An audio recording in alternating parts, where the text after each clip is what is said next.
Yes, children, this revision consists of all the chapters which are included in your half yearlies and the important parts of each of the chapters, right?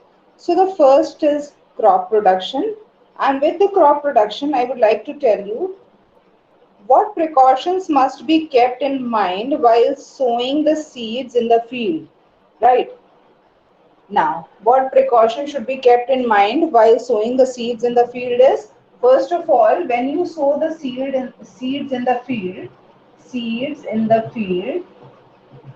they should be at proper distance, they should be at proper depth, and very important thing is they should be healthy. Healthy seed should be selected and then should be planted at the proper depth and the proper distance. Why at the proper distance? So that they get sufficient amount of sunlight at the proper depth, so that their roots get sufficient place to penetrate inside. Okay. Then you have, what are weeds? Weeds are the plants Weeds are the plants which compete. They grow with the other plants. They grow with your crop and they compete with them for water, minerals and sunlight. So when somebody is there and something is there which is competing for water, minerals and sunlight, what will happen? The growth of the crop will be affected, and in that way weeds are harmful for the plants, so they have to be removed, and the weeds are removed with the help of the manually also, and certain weedicides are also sprayed on the crop so that the weeds do not develop along with the crop. Now the third is, list the steps involved in the nitrogen cycle. The nitrogen cycle is very, very important, and so many times it has been asked also, and so many times it has been discussed also in the class. Now what are the steps involved with the nitrogen cycle? The first is the uh, atmospheric nitrogen fixation. How is the first step is nitrogen fixation. How is the nitrogen fixed? The nitrogen is fixed with the help of, and what is the nitrogen fixation? Lightning causes high temperature which results in the reaction between nitrogen and oxygen to produce the oxides of nitrogen, and this is called as nitrogen fixation, and this is done in the atmosphere. Then you have biological nitrogen fixation. How is biological? One is done in the atmosphere with the help of lightning, and the other is biological. How is biological done? Biological is done with the leguminous plant. The leguminous plants, the biological nitrogen fixation is done with the help of the leguminous plant. For example, rhizobium. They are known as nitrogen fixing bacteria. The rhizobium bacteria are found in the soil and they fix the nitrogen into the nitrates. Then is the nitrogen assimilation. The next step is the nitrogen assimilation. What do you mean by nitrogen assimilation? Nitrogen assimilation means that now when the nitrogen is fixed, that is they are converted into the nitrates, the way the plants can use them. Now the plants absorb these nitrates from the soil and convert them into the plant proteins, right? They convert them into the plant proteins, and the nitrogen passes from the plants to the herbivores, of course, those who eat them, and then to the carnivores who eat the herbivores. So this is known as conversion of nitrates into the proteins of the plants, which goes to the herbivores and then the carnivores. This is known as nitrogen assimilation. Now, this nitrogen has come into the plants also, the herbivores also, and the carnivores also. Now comes the return. How do we return back? Because it is the complete cycle. Ammonification. The first step of returning is ammonification. When the plants and animals die, their remains are converted into ammonia and the ammonium compounds by the decay bacteria.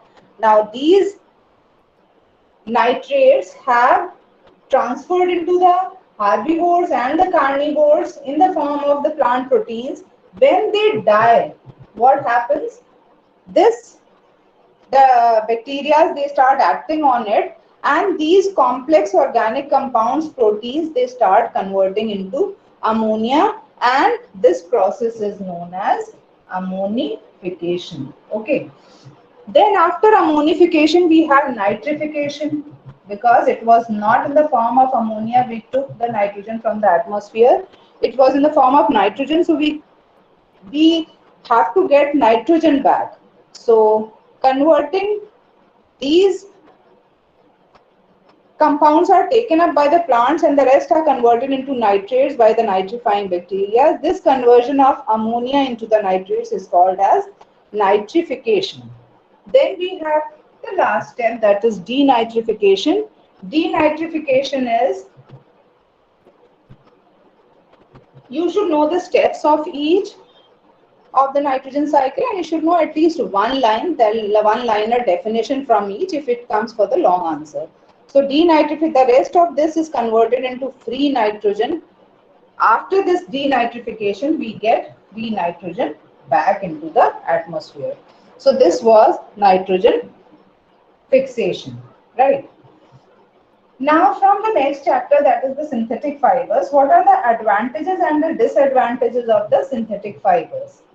Advantages and the disadvantages. Advantages are, they are easy to wear, they are free of wear and tear, they last longer, they last for a long time, don't lose the shine like the cotton or these don't lose shine, they easy to wash, right? Then easy to wash, they dry quickly, and moth resistant. I have told you so many, there can be some others also. Now what are the disadvantages? The disadvantages are, they are difficult to be worn in summers. Difficult to be worn in summers because they stick to your body, okay, and they are difficult to be worn. Now they shouldn't be worn in the kitchen, shouldn't be worn in the kitchen, because if they catch fire easily, and if they catch fire, they will stick to your body and it will be difficult for you, right? Then what is destructive distillation? Destructive distillation.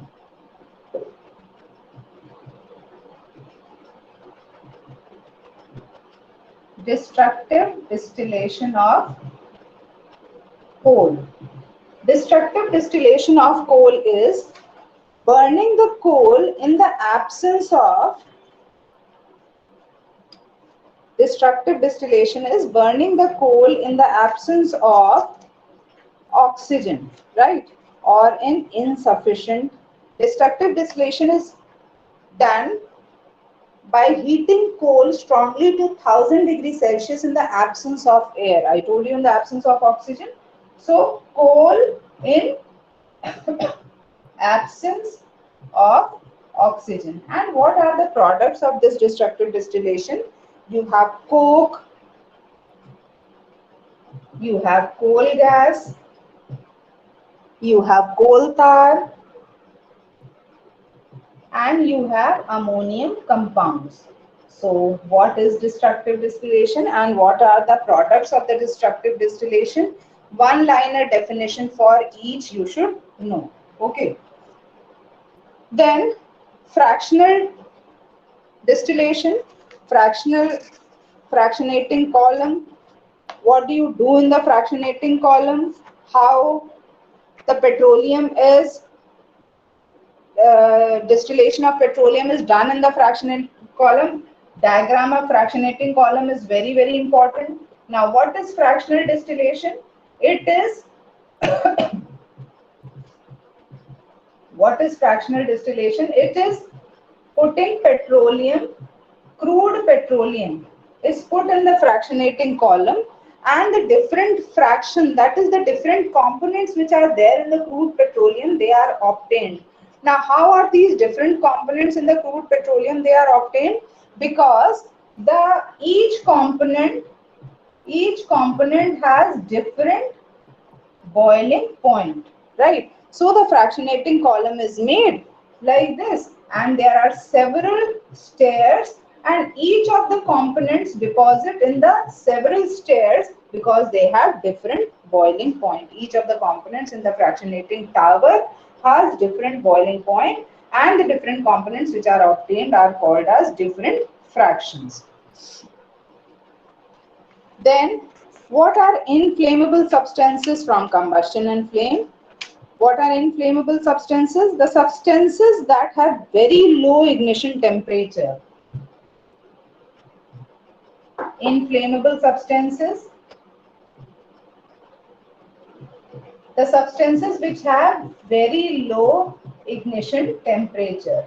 And when they have a low ignition temperature, what do you mean by ignition temperature? The temperature at which the substance catches fire easily. So the substances which have very low ignition temperature, they will catch fire very easily because they have such low temperature can be obtained. For example, having a ignition temperature of 20 degrees Celsius. 20 degrees Celsius is the normal temperature which we have in the atmosphere. So if left open, they may catch fire themselves. Leave aside of those substances, the substances like petroleum, they catch fire very easily. Kerosene, they catch fire very easily, and we use these substances to for burning of wood which have a higher ignition temperature. Then we have the soda acid fire extinguisher. Soda acid fire extinguisher, again the diagram is very important to be prepared. Soda acid fire extinguisher. Now this fire extinguisher is used at places where water cannot be used, because water cannot be used at all the places to extinguish fire. Because let us talk about electric fires. Water cannot be used for electric fires because you may catch a shock, because water is a good conductor of electricity. So at that places, this soda acid type fire extinguisher is used. The property of acids to liberate carbon dioxide on reacting with carbonates and bicarbonates. When acids they mix with carbonates and bicarbonates, they release carbon dioxide, and this carbon dioxide forms a blanket around the substance which is burning, and this property is used by this soda acid fire extinguisher and to extinguish fire. Okay, so the reaction involved is we use sulfuric acid, and when this sulfuric acid, it is mixed with sodium bicarbonate, that is NaHCO3, we get sodium sulfate, water and carbon dioxide. Na2SO4, H2O and carbon dioxide. The reaction can be balanced later. Just we wanted to see that the product formed is carbon dioxide, which forms a blanket around the substance which is burning and prevents the fire to take place, right? So this was about soda acid fire extinguisher. The diagram is important. Then we have the candle flame. The diagram of the candle flame is also important, children.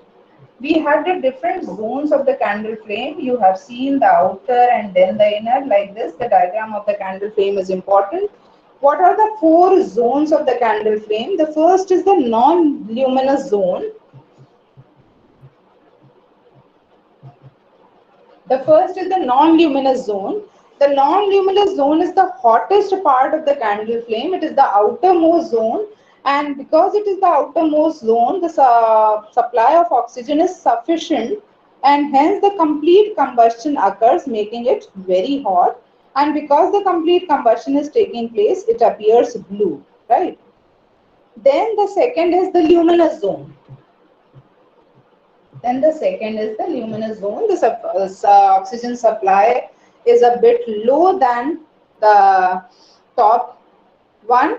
So the carbon particles produced remain unburned. There are unburned carbon particles also, giving it a bright yellow color. It is not blue in color, right? This also leaves a black soot on the object on which it gets deposited. The third is the dark zone. Now the dark zone, it is the innermost zone of the flame. It is the least hot in the area surrounding the wick. Here the wax vapors do not come in contact with oxygen and hence do not burn. The last is the blue zone. The last is the blue zone. It is the small region at the base of the wick. Here the carbon monoxide produced in the inner zones due to incomplete combustion burns with a blue color. So again I'll repeat, soda acid fire extinguisher and the candle flame diagram, they are very important in this chapter. Then we have the cell. In cell, the diagram of the plant and the animal cell both are very important, talking about the different organelles. When you write when you prepare the diagram, the function of each and every organelle should also be clear, and the difference between the plant and the animal cell. Okay. Now let us discuss first about the different organelles which are present in the cell. The first is the membrane. It is the outermost and it is also semi-permeable and allow liquids to pass through. Then we have the nucleus, which is the most important part of the cell. It is also called the control center of the cell. The nucleus only contains the nucleus is only the place where the chromosomes are present, and the chromosomes are only carrying the genes which are responsible for the inheritance from the parent to the offspring. Then what is protoplasm? Protoplasm is the nucleus along with the cytoplasm is called as the protoplasm. Then we have the mitochondria. This is the control center. And this is the powerhouse. Powerhouse of the cell means here the food is oxidized to produce energy. That is, all the energy required is generated in the mitochondria. Then you have the vacuoles. You have the vacuoles. They store the food, water, and the waste. The plants have the large vacuoles compared to the animal cells. The animal cells, in fact, the vacuoles are absent also. Then you have the plastids. Plastids are present in the plant cells. They are absent in the animal cells. You have chloroplast, chromoplast, and the leucoplast. You should know about the chloroplast. They are responsible for giving green color to the cells. Then you have Golgi bodies. You have Golgi bodies. Golgi bodies, they secrete substances such as enzymes which are responsible for the digestion. You have endoplasmic reticulum which are responsible for the transport. You have ribosomes which make proteins. Endoplasmic reticulum. Then you have ribosomes which make proteins. And then you have lysosomes that help to destroy the cell structures which are not wanted, and then you have centrosome which are responsible for cell division. Okay, so you should know the function of each and every organelle present inside the cell. Then I told you differences in the plant and the animal cell, they are very important. Just now you saw. The first difference comes from the cell membrane. Cell membrane is there in the the animal cells, but in the plant cells you have the cell wall because it gives rigidity to the plant cell. Rigidity in the animal cell is obtained by the bone system, but this bone system is not present in the plant cells, so they have a cell wall to make them rigid. Just now I told you that plant cells have large vacuoles, animal cells have very small or they are absent also.